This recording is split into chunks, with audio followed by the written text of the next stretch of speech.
Hey, folks, welcome to the Battles of the First World War podcast.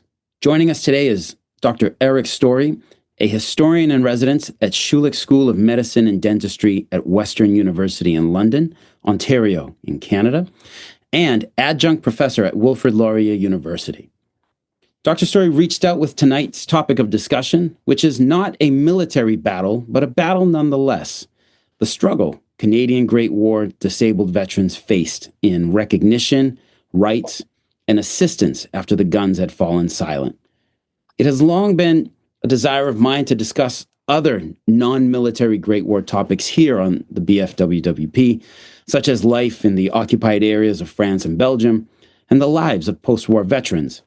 These were struggles too, and these struggles shaped the lives of everyone who went through these quiet battles, as well as the lives of their loved ones. So I was very excited when Dr. Story approached me with this idea, and I was all for it. From the Western University website, here's just a little bit more about Dr. Story. Eric Story is a historian of medicine, disability, colonialism, and war in modern Canada. He has written several articles on the legacies of the First World War and is currently developing a manuscript on the history of tuberculosis illness in early 20th century Canada with McGill Queen's University Press. His article, The Indigenous Casualties of War, 2021, won the Canadian Historical Review's Best Article Prize. And before his appointment at Western, he was an AMS postdoctoral fellow at Brock University, 2024. He completed his PhD in medical history at Wilfred Laurier University, 2024. So, Dr. Story joins us this evening to discuss the issues of disabled Canadian Great War veterans, the issues that they faced after their return home from the battlefields. Dr. Story, thank you so much for joining us this evening. Mike, thanks for having me on. I'm glad we were able to find a time to finally meet. Yeah, a few hiccups along the way, but that's just life, and we just roll with it. All right. So, while it may seem like I've just said a lot about you, I would like to actually hear a little bit more about yourself. Did your interest in did your interest in medical history begin your interest in the First World War, or was it through some other entry point? Yeah, it really was through the First World War, Mike. I had, wonderful professors throughout my undergraduate tenure at the University of Saskatchewan. Okay. And there were a number of courses on military history, but specifically the First World War really resonated with me. I took a seminar course, and I remember just being asked by that professor who led that course, at the end of the class, what is missing in the history of the First World War in Canada? What individuals, what stories are not being told? And I thought disabled veterans were a story very much missing in the narrative of Canada's First World War. And that sort of launched me on, a trajectory looking at, the memory of the First World War, looking at disabled Indigenous veterans during my master's degree. And it was in there that I really saw how badly tuberculosis was impacting Indigenous veterans specifically, much, much higher rates, disproportionately high rates. And it was really from there that laid the seed for my larger project, this book manuscript that you referred to on tuberculosis. That was kind of the beginnings of it, was finding these disproportionately high rates of tuberculosis amongst Indigenous communities. And so that's sort of the work I'm doing now, is looking at tuberculosis both as an illness, an acute illness that people are experiencing in hospital, taking treatment, but also how they're navigating chronic illness over, their lifetimes. And this is where, disability really comes to the fore. Just to go like a little bit off topic here, this tuberculosis, is this just like the naturally occurring tuberculosis that we are now immunized against to a large degree, or is it like I've heard of like gas related tuberculosis? Yeah, it's an interesting question, and it's actually a bit of a myth that gas caused tuberculosis. Okay.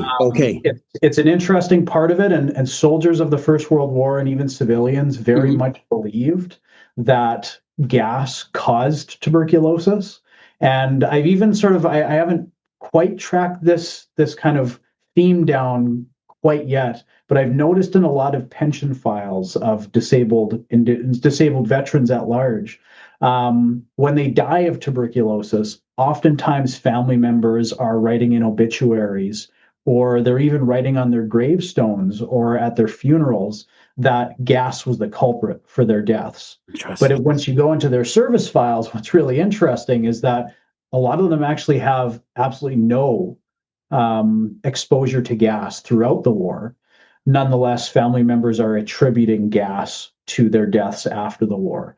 So, in the medical literature, after the war, doctors very much come to the conclusion that gas is not causing tuberculosis. It's caused by an infectious agent, a bacteria that is often expelled through coughing, spitting, even breathing, and eventually is inhaled by a victim and can, but not necessarily, will manifest into an open case of disease. Okay. So, the environment of the First World War may or may not have, again, it's not exactly clear, left men susceptible to becoming infected with tuberculosis and living close quarters with other soldiers who also may have been infected, may have led them to being susceptible to falling ill. But yeah, there is a bit of a myth. There's not there's no causative kind of link between gas and tuberculosis. And so what is probably happening for these men is that they are infected before they get into the ranks of the Canadian Expeditionary Force. Okay. And this wouldn't just be Canadian soldiers. This would be, all soldiers who enlisted in any fighting force during the First World War. Right. Probably came in already infected with it, because you can live with tuberculosis bacteria in your body your entire life without actually manifesting symptoms. And once they got into the ranks and started to, be exposed to the weather, exposed to the environment, the stress of, fighting a war, that's often when their bodies would break down and start to develop open symptoms of TB. Oh, interesting. My God. It's funny now I'm like, gas-related tuberculosis. Like, why would you even... Why didn't you question that a little bit more? but yeah. Well, oh, interesting. Thank you for that. So, this, like I said in the beginning, I'm so glad you reached out with this idea for a discussion, because I always think of what happens to the characters in the movie, like after the film credits stop. Yeah. Like, how does life go on afterwards? After the hero returns home and everything. And so this is a great topic, because, like, the 1920s, like, these veterans, like, they are, yes, they're the returning heroes, but how long does that last? So I'd like to start with a broad view of tonight's topic. So when a Canadian soldier suffered, a catastrophic injury, like losing a limb, like, what was the process that they went through? Yeah, so a lot in Army life for soldiers is waiting, waiting and waiting and waiting, and that was the case when soldiers were wounded to a point where they were no longer viable as manpower and were needing to be evacuated from the battlefield, and eventually discharged home. So, once a soldier was wounded or became ill or suffered some injury, they would be often transported to a field ambulance station or a casualty clearing center. Eventually, they would make their way to a hospital, often on the coastline in France. And it was from there the doctors would have to make a decision. Was the soldier able to recover here and eventually make their way back to the front lines, or were they needing to be evacuated across the channel to England? Okay. They were quite, ill, injured, wounded. They'd move over to England, and the doctors would make the same decision there. Can we, heal this soldier to the point where we can send him back across the channel to the continent and back onto the front lines? Or is this guy going to need some, serious medical attention before eventually being discharged home? Again, if this, doctors decide that he's not a viable soldier any longer, they're going to, provide the medical attention or the medical care that the soldier needs for as long as he does, and then eventually ship them back home across the Atlantic Ocean to Canada. Okay. So once they're back home in Canada, there's sort of these discharge depots that are set up, mostly on the eastern kind of seaboard, but some a bit more towards the interior at Quebec City. And it's here basically where soldiers are effectively transformed from military personnel Hmm. to civilians. And the medical board is basically making a decision of, is this guy, deserving of a pension? Is he requiring further medical care at a military hospital or a more specialized hospital like a tuberculosis sanatorium? Hmm. Or is he simply just going to be discharged home? And that's kind of where soldiers are left after they have finished going through the discharge depots and the medical board have made their decisions. Soldiers are discharged into the care of, other medical personnel, or they're discharged into their, hands of their families, friends, with often a uniform and a little bit of discharge pay. Okay. Okay. So, what is the world that disabled Canadian veterans return to in Canada? And, again, thinking of life after the film credits have ended, Yeah. what is like the employment environment for them after the armistice and, after all the victory parades end? And what, what, what did these men face, like realistically, hey, I'm home and I'm, missing a leg. What Yes. do I do now? Like, Yeah. So I think we often think when we're thinking about the post First World War period, we think of the Roaring Twenties, right? mhm. As this period of, great economic riches, of, parties, and, you're looking at the kind of first wave feminist movement achieving major successes, receiving suffrage. And so you're kind of envision this sort of very wonderful, peachy, economically roaring condition of the 1920s. And again, that's a bit of a myth, especially when we look in Canada. Immediately after the war, it actually looks a lot like the conditions we're looking at today in the 2020s, right? You have a pandemic that goes on right at the end of the war, Spanish flu. You have inflation starting to tick up, which really starts to bite hard in kind of late 1919, early 1920. You have unemployment rising in the early 1920s because an economic recession hits not just Canada, but it hits the world as well. Right. Caused in no small part because of tariffs that were levied by an American administration in the 1920s. So there's a lot of kind of resonances, right, between present day 2026 and post First World War, not only Canada but the world as well. So it's a very discombobulating period. You also have in Canada one of the the largest strike in Canadian history in Winnipeg, the Winnipeg General Strike. Okay. So it's a very sort of discombobulating, turbulent period. But nonetheless, veterans come out of the war with expectations. They Hmm. have expectations that their government is going to take care of them because they have made promises that, especially those who were wounded on the battlefields, that the government had an obligation to care for them. And they also had expectations that Canada was going to be a better place than it was before the war.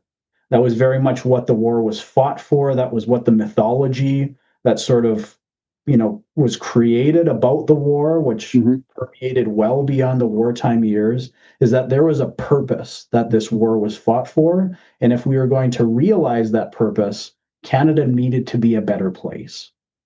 And so for veterans, especially disabled veterans, they were expecting care and they were expecting an optimistic future.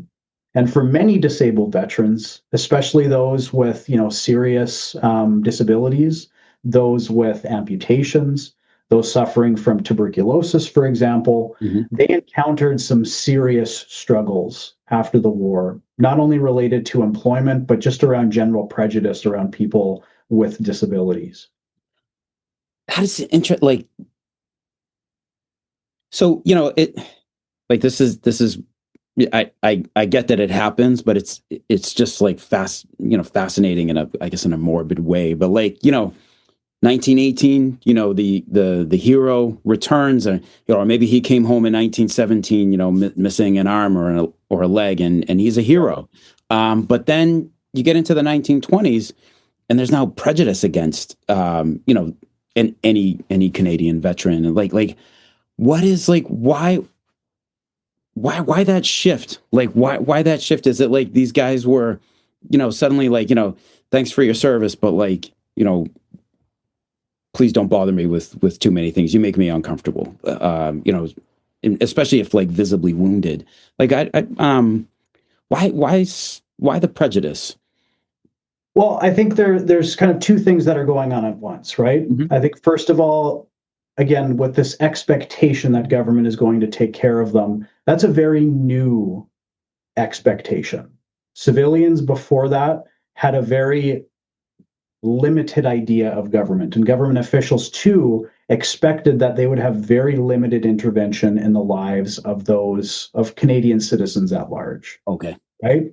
And so the idea is that the state is thinking, yes, we have an obligation to veterans, but we want to make sure that this intervention that we're providing, these services, medical services, pensions, other supports, they should be limited and they need to encourage self-sufficiency. Right. And Right. this gets into ideas of what it means to be a man, being self-sufficient, providing for one's family. It's very much bound up in ideals of masculinity, right? Hmm. Um, and so that's where, especially once you hit kind of the mid 1920s, even before then, really 1923, government really starts to pull back in terms of the supports that it's providing. There's a vocational training program that was created in 1917 with the idea that there would be limited job training for disabled veterans Okay. that would provide them with the support and the training they need to then transition into a new career post-war. But once that job training was done, government's done, Yeah. right? That's all they need to do. The only thing that they were willing to provide long term was pensions, Okay. right? So that's kind of factor number one is government was willing to provide care and they understood they had an obligation, but they also wanted that obligation to be limited, Hmm. right? Hmm. Now, factor number two is just long-standing kind of prejudicial attitudes towards disabilities or people with disabilities, I should say, that had a role to play here. So once you start hitting into like the mid 19th century in Canada, it happens a bit earlier in the United States, but mid 19th century onwards, Canada starts to industrialize. A lot of urban centers start to develop, these industrial factories, so on and so forth. And it's during this period that people with disabilities who very much did have a purpose when Hmm. they were working on the individual family farm, families would find ways to, give them work and very much incorporate them meaningfully into the family economy. Once the economy starts to shift away from the hands of individual families and into these kind of large scale industrial factories, disabled people at large they're seen as unproductive. They're seen as a liability to employers because they're seen as clumsy. They are seen as, again, potential liabilities that could either slow down the productivity of the various industries they're working in, Hmm. or they may become injured themselves, which then may put the employer on the hook for workman's compensation. Right. Um, but then there's also the potential of being a hazard to other workers as well. And so these sort of attitudes that really start to kind of form very strongly by the turn of the 20th century, they continue until, obviously we hit the post First World War period. And so this is kind of the environment, the cultural environment that disabled veterans are living in. Is government has a limited obligation for their care and for their ongoing support. And secondly, those with visible disabilities in particular are experiencing job discrimination, which means that they're finding it much more difficult to find their feet and to successfully transition into the civilian world. Wow. Yeah. Yeah. You bring up a good point that I've read somewhere along the line that like in Britain, most people up until around the First World War, like most people had very little interaction with their government. Like I believe like you didn't need to have a passport at the time, and interaction with your government was basically your postman and your local police officer. And then everything starts to change after that, and yeah, such a war of such effort and scale. These men are, but yeah, the government's going to have to start looking at, like, hey, we asked these guys to, basically like sacrifice their bodies. Like we're obligated to take care of them. But of course, like, yeah, they definitely want to put limits on it. And as the economy probably slumped ever more in the 20s, media post-war, they probably also at the same time they want to pull back on those services because it's expensive. So, man. So to prepare for our talk, you sent me a newspaper article you wrote about two gentlemen named George Hincks and Marshall McDougall. How do these men capture the plight of the disabled veteran in post World War I Canada? Yeah, it's a great question, Mike. George Hincks and Marshall McDougall, they are they're able to speak to a lot of the issues that disabled veterans were facing, but they themselves are actually not actually great archetypes for the disabled veteran population at large. Them being amputations or war amputees, I should say. I think, especially after the First World War, war amputees very much became the defining image of the disabled veteran. Just much like how shell shock veterans, once you get past the Vietnam War, very much became the archetype, the 21st century, the late 20th century and the early 20th century, 21st century archetype for the First World War soldier. After the First World War, war amputees were very much that archetype. Okay. But the reality is there aren't actually very many war amputees in Canada. There was somewhere between, I think, 3,000 and 4,500, depending on where you're getting your information from. Okay. And after the war, there were about 172,000 soldiers that were wounded or injured or in some form. Mm-hmm. And in addition to that, you have 475,000 cases of illness or disease on the battlefield. Okay. So a very small number. So in terms of, how they represent the disabled veteran population, not very well. Those suffering from respiratory illnesses and just from like gunshot wounds and other flesh wounds actually tended to be a lot more representative of the disabled veteran population. Even things like arthritis or rheumatism, sort of joint pain and things like that, those veterans would probably be more representative. Nonetheless, Hincks and McDougall, they, in 1923, they set out on a journey across Canada to speak to the issues that disabled veterans, specifically war amputees, were facing in the post-war era. It was a remarkable tour.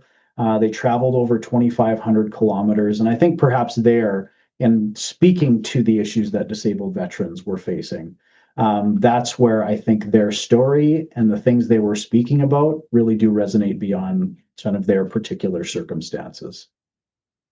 Wow.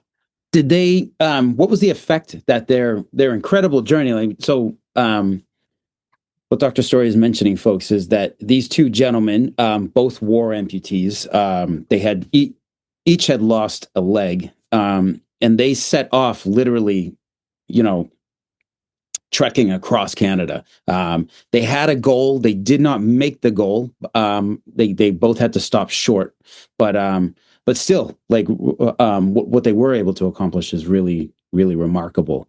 So, did their efforts bear any lasting effects or outcomes?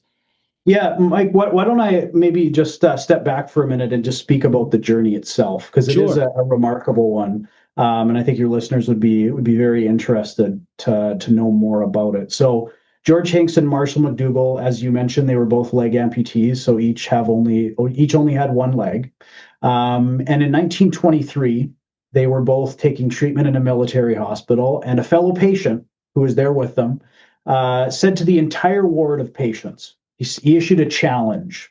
Not really sure if he was being fully serious, but nonetheless, he issued a challenge. And he said, I'll bet that no man here could walk from Calgary, which is kind of north of Western Montana, Okay. um, could walk on crutches from Calgary to Ottawa, which is in the nation's capital, and it's about 3,000 to 3,500 kilometers away. I can't remember exactly how far it is. It's very far. I don't know the conversion to miles, so I apologize to your listeners. Maybe Mike can look that up while I'm telling Yeah. the story. But nonetheless, George Hincks and Marshall McDougall, they have a discussion and they say, we'll take you up. We'll take that bet. We'll show you that we can make this trek on crutches from Calgary to Ottawa. And so in early spring 1923, they depart Calgary, and they start to walk across Canada. They walk from Alberta, which is where Calgary is located, across Saskatchewan and Manitoba, two provinces across, and they end up in Winnipeg. And this is probably the most consequential stop on their tour. Along the way, Marshall McDougall would play the piano, and George Hincks would give lectures, kind of speaking to the issues that disabled veterans faced in the post-war world. Mm-hmm. And this was how they financed their trip. Actually, was through the donations from people showing up to the events that they would put on. Yeah. And so every day they would stop off in some community and they'd play the piano and give a lecture, sleep at a hotel or at a friendly individual's home, and then they would take off the next day. And they eventually made it to Winnipeg, which is called the Gateway to the West, very much like Chicago in the United States. Okay. And it was here that George Hincks gave perhaps his most consequential and even controversial speech. It was provocative. And basically what he said was that the reason why disabled veterans have not found their feet in the post-war world, and specifically why war amputees have not found their feet, is because of the prejudice that arises from the visibility of disability. That was his words, the visibility of disability. And what he meant by that was that veterans who were visibly disabled to the naked eye experienced employment discrimination. Because as I mentioned to you earlier, employees saw disabled individuals as unproductive workers. Yep. Right? They were seen as a liability and they were seen as less productive. And so that is the prejudice that George Hincks identifies in his speech. And, we often think about disability rights activism, often dating it to the civil rights era after the Second World War. Okay. But you can see in that speech right there that Hincks is speaking to disability rights in the early 1920s, 50 years before we often identify the disability rights movement. So that's a significant part of their journey. Okay. Once they leave Winnipeg, they travel to the next province over, which is Ontario, the largest province in Canada. And this is where Ottawa is located. But unfortunately, this is where their journey comes to a close. Both men are just battered and bruised. They're exhausted. They're sore. They're, suffering immense amounts of pain. And they decide to end their journey on the western shores of Lake Superior. And ultimately, that's where their journey ends. And kind of their story fades into the pages of history after that. Nobody has written about Hincks or McDougall. Nobody has remembered their tour, aside from a few family members who are interested genealogists. Mm-hmm. And so that was sort of my part of writing about disabled veterans, was resurrecting their story and speaking to an early history of disability rights activism and specifically advocacy for disabled veterans. Wow. So, folks, I did look up. So the distance from Calgary to Ottawa, it's about 3,300 kilometers. That's about 2,000 miles. And if they made it a little bit past Winnipeg, they had completed about probably upwards of like 850 miles that they had completed, but before they both had to stop. So that is incredible in itself, because they were moving under their own power, and also taking a great risk in self-financing through these lectures and shows and everything. That is a sort of bravery that I can very honestly say that I don't have. Wow. Yeah, I know. And just imagining, like, I think, the important thing is to remember too, these guys are on crutches. They're not using 21st century crutches. They're using early 20th century crutches. So they're wooden, there's not padding, there's wrapped cloth Yep. that, is protecting their armpits. But at multiple points, they're stopping along the way. Their armpits are rubbed raw with open red sores, sort of festering. They're exhausted. Obviously, they've lost, a limb, and those, amputated limbs are causing them pain throughout. And then also just the state of the roads, right? There's Right. not paved highways. I actually just by chance encountered a fellow colleague at the archives just last week who was working on the history of highways. And I was like, no way. I had no idea what exactly highways looked like in the 1920s when I was Right. writing about these two guys' journey. And I asked them, I was like, so what would the highways have looked like, moving from Alberta all the way to Ontario? And he said, at best gravel, probably just dirt, Ooh, that's right? tough. Yeah. So again, like just the determination and Hmm. the endurance is just staggering. It's incredible. Also incredible for um for them to name the issue, the visibility of disability. Like they called it, like you said, like a half century ahead of their time.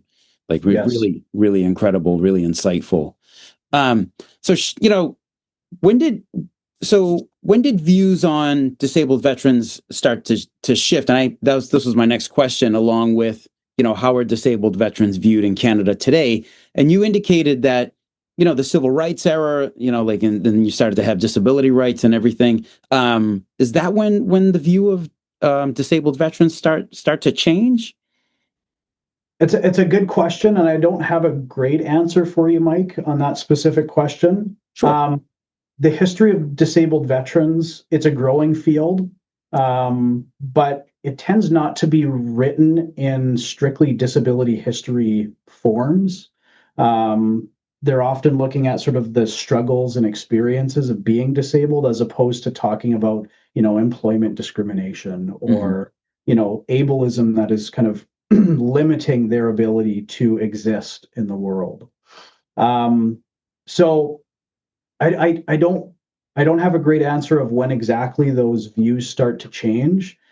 It may have started to shift after the Second World War, Okay. but those histories have yet to be written. So I don't want to say for sure, but undoubtedly, the larger disability rights movement that really took off in the 1970s and onwards, those that activist movement also meant that disabled veterans Okay. were being supported in that movement, right? But I think at the same time, as much as disability rights activism, the disability rights movement in the late 20th century is important, there are long-lasting stereotypes of disabled veterans that I mentioned. The sort of war amputee being the quintessential archetype of the Right. First World War veteran, which really did persist even through into the Second World War period, and it really didn't start to change until PTSD was included in the Diagnostic and Statistical Manual of Psychiatric Disorders or Mental Disorders, I should say, in 1980. And Okay. it was really from there, the advocacy work of Vietnam War veterans, and also sort of film depictions, Saving Private Ryan being a great example, that, the psychological costs of war really started to override these previously very visible, this very focus on visibility and amputation. And so there's really been two sort of defining understandings of disabled veterans. In the earlier period, it's very much based on physical wounding and Hmm. amputation.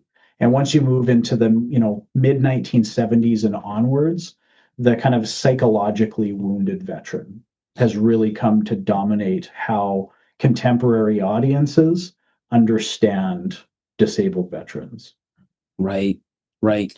My gosh. I'm old enough to have watched Saving Private Ryan in the theater when it came out. Oh, really? Yeah, boy, A great man. movie. That yes, yes.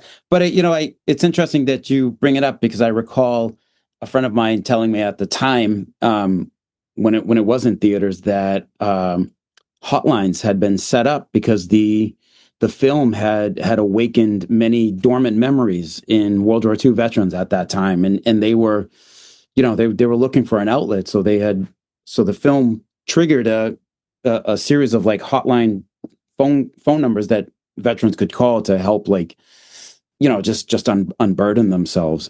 So Yeah. yeah, the those invisible wounds. So this is a bit more of a general question, more based on events today, but like, listeners, most likely Canadian listeners, like, how could listeners help veterans in Canada today? And I realize this is a very broad question. Yeah. I think it is, getting to understand the issues that veterans are facing. I can really only speak to the Canadian context right Sure. now. But some of the major challenges that disabled veterans in particular are facing are extremely backlogged pension application processes.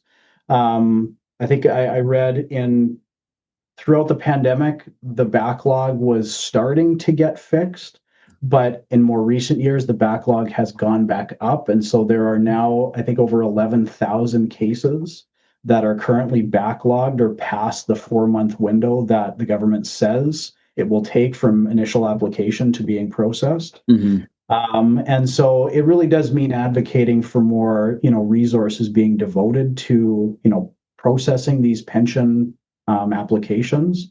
I think it also means, pushing bureaucrats to think through more creative solutions to, streamline some of these applications, because this backlog issue is not just a Veterans Affairs problem. This is something that government, in not only in Canada but across the world, are Sure. facing in terms of backlogs. And so, whether that's leveraging artificial intelligence or, really rethinking some of these extremely onerous bureaucratic processes that were set up initially, so that these applications can move through more quickly and disabled veterans are actually able to get the support that they need, the financial support that they need. I think Hmm. that would be a really excellent place to start.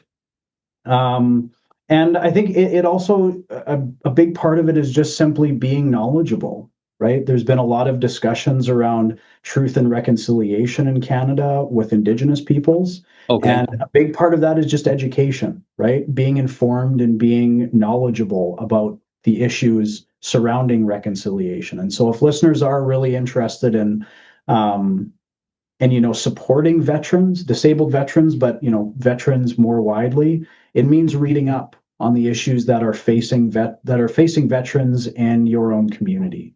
And those are going to vary by state in the United States. They're going to, in the Canadian context, they may vary by gender, they may vary by, racial or ethnic background. But it does mean being knowledgeable and being educated and reading up on the issues that are pertinent to veterans in your own community. Oh, excellent. Excellent. Thank you for that response. That was great. And a bit more personal to you is, our final question here is, where can listeners learn more about your work? Yeah, so I'm not a big social media guy, Mike. I was in the past, but COVID broke my brain, and I decided that I needed to get off of social media. Not a Uh, bad decision. Yeah. yes, so I have an account on X, I have an account on BlueSky, but you probably won't find me posting very much on there. If I post anywhere, it's on LinkedIn, so you can Okay. certainly follow my work on LinkedIn. But if folks ever have questions or want to drop me a line about work that they're doing on disabled veterans or have any questions, they can just reach me by email at estory@wlu.ca. WOU.ca, you said? WLU.ca. WLU. Okay. WLU.ca. Perfect. Perfect. Okay. All right. All right. Well, Dr. Story, thank you so much for coming on the podcast. This has been a great conversation, and I really appreciate you reaching out and us getting to this point of shedding light on Canadian disabled veterans, and also hopefully sparking some of that conversation on veterans everywhere, to for anybody who hears this. who listens to this episode. Thank you so much for coming on. Well, thanks for having me on, Mike. Like I said, it took a while for us to make this work, but I very much appreciate your patience and having me out to speak to some of my research into this area. Perfect. Thank you.